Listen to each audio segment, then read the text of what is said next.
El día de hoy vamos a comenzar con la unidad 8 de la materia de español, tipos de textos.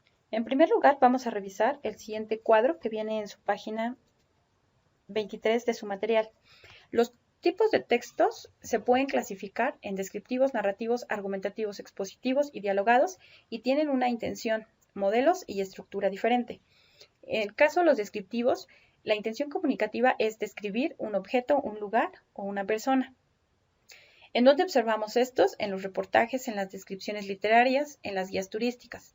Su estructura es primero una presentación general y después se detalla con orden las características a las que nos vamos a referir. En los textos narrativos, la intención comunicativa es decir qué ocurre en un lugar, momento determinado y puede referirse a hechos imaginarios o reales. En donde observamos narraciones, en historias, en chistes, en cuentos. De forma general, su estructura es primero una presentación en donde se van a dar las características de los personajes o personas que participan en esta narrativa, un nudo en donde se presenta una problemática y el desenlace que es la resolución de esa problemática. Argumentativos. La intención comunicativa es indicar alguna postura en relación a un tema, es decir, que se defiende. ¿En dónde podemos observar este tipo de discurso? En los artículos de opinión, en los ensayos, en los análisis comparativos. En relación a su estructura, primero viene una introducción en donde nos van a decir qué temática se está abordando, el desarrollo en donde vienen las posturas a favor y en contra y finalmente la conclusión a la que se está llegando. Los textos expositivos, la intención comunicativa es indicarnos por qué es así, algo, cómo es o qué es, explicar, desarrollar un tema. En donde observamos este tipo de textos en artículos divulgativos, en diccionarios, incluso en los libros de texto. Primero viene una presentación, después un desarrollo y al final se presenta un resumen o cierre de la temática que se está exponiendo. En el caso de los dialogados, la intención comunicativa es elaborar un intercambio de información entre dos o más personas. Algunos modelos, la entrevista, las conversaciones, las obras de teatro. Cuando nosotros hacemos un diálogo, generalmente primero damos una apertura con un saludo, pudiera ser el cuerpo, en donde es la temática o acerca de lo que estamos conversando, y finalmente viene un cierre en donde pudiéramos decir que es una despedida. Otra clasificación de textos es esta que se observa en el cuadro. Los textos pueden ser científicos, jurídicos, administrativos, literarios, periodísticos, humanísticos y publicitarios. Los textos científicos son aquellos que están produciendo información, conocimiento nuevo, apoyado de los avances de las investigaciones que se realizan. Se utilizan diferentes formas de discurso, que son las que vienen en el cuadro anterior.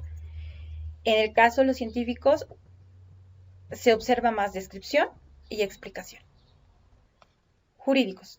Son textos altamente formales y rígidos. Pueden ser sentencias y documentos que contienen legislaciones. Las formas de discurso que observamos en estos son la descripción, la explicación, la exposición y la argumentación. Administrativos son similares a los jurídicos, pero menos rígidos. Ejemplo, los certificados. En este caso, solamente hay una descripción. Literarios, poesía, cuentos, relatos, ensayos y teatros. Aquí utilizamos y vemos más la descripción y la narración. Periodísticos son aquellos que su intención es comunicar, informar alguna noticia. Se apoyan de la descripción y de la narración. Humanísticos son todos aquellos que se relacionan con las ciencias humanas, como puede ser la sociología, pero no cuentan con las mismas formalidades de los textos científicos. Utilizan la exposición y la descripción. Finalmente, los publicitarios buscan persuadir, que es convencer, sobre las cualidades de algún producto o servicio que se esté ofreciendo y se valen más de la descripción. 8.1. Recursos lingüísticos en diferentes tipos de texto. Los recursos lingüísticos que veremos son los adjetivos, participios y aposiciones en la descripción de personajes. Adjetivos. Los adjetivos son aquellas palabras que nos ayudan a describir o calificar lo que hace un sujeto, una persona, una cosa. Veamos unos ejemplos. La montaña era enorme. Enorme es el adjetivo. Las flores eran hermosas. Hermosas es el adjetivo. Caperucita era una niña traviesa. Siempre usaba una capa roja. Aposición. Es una forma de construcción gramatical que actúa como complemento de la oración. Nos ayuda para proporcionar información adicional sobre un sujeto y generalmente se escribe con una coma antes y una coma después. Para identificar que es una posición, debe ser posible eliminar la posición y leer la oración sin que pierda sentido. Anita, mi hermana, juega conmigo los fines de semana. Mi hermana es la posición, en donde me está complementando quién es Anita, me está precisando quién es Anita, y si yo elimino esta parte, no pierde sentido la oración. Anita juega conmigo los fines de semana. Marco, el más guapo, vendrá a visitarme. El más guapo es la aposición porque está complementando quién es Marco. Si lo quitamos, se entiende perfectamente la oración. Raúl, mi mejor amigo, tuvo un accidente. Mi mejor amigo también está precisando quién es Raúl, pero si lo eliminamos, no pierde sentido la oración. Participios. El participio es una forma impersonal del verbo. Esto significa que es una forma que no se puede conjugar y que se utiliza o se puede utilizar como adjetivo. Participio absoluto se forma con un participio y un sustantivo y coincide en género y en número. Acabado el temario, el profesor se retiró. El sustantivo es el temario y el participio es acabado. Coinciden tanto en género como en número. Participio activo. La acción de este se da al mismo tiempo que la del verbo y tiene las terminaciones ante, ente y ente. Luis es un dirigente del partido. Dirigente es el participio.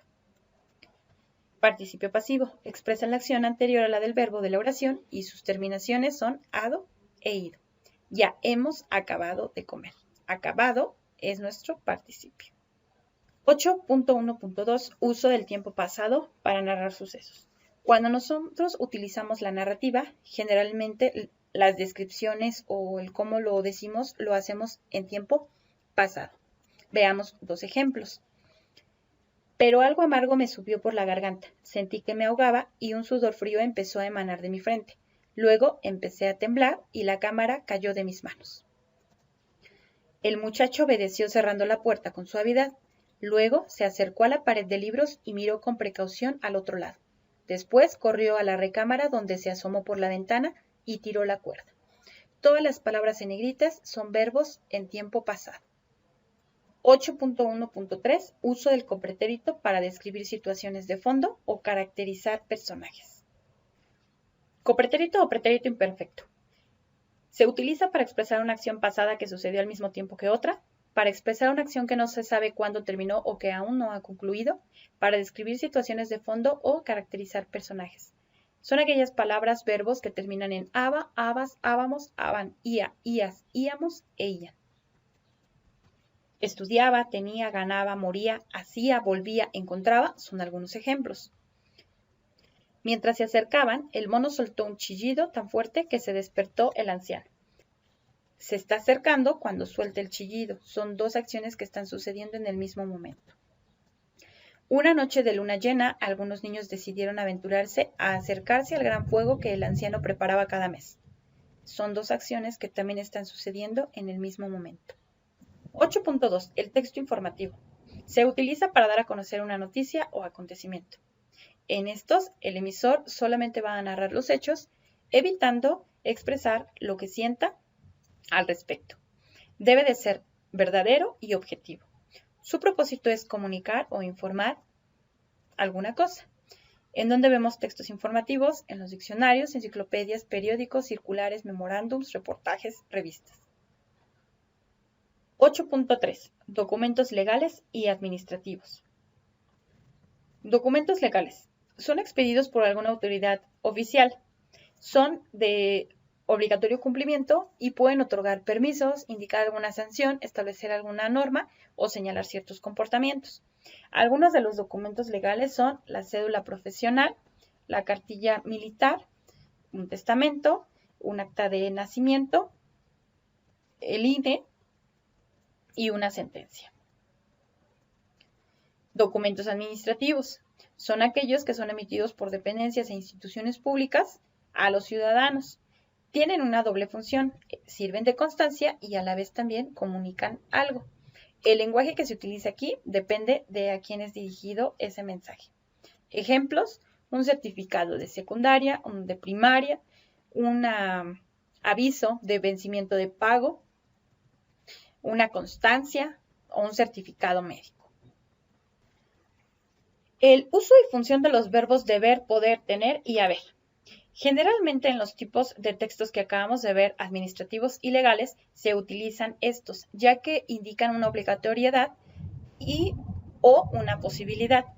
En los documentos legales se constituyen esas expresiones de obligación y posibilidad junto con la frase es condición para o es requisito para. Ejemplo: se debe tener la INE para poder participar en las elecciones. Es requisito el certificado de secundaria para ingresar al bachillerato. Para ejercer una profesión es necesario tener la cédula profesional. Hasta aquí la primera parte de la unidad 8. Nos vemos en el siguiente video. Saludos, cuídense mucho.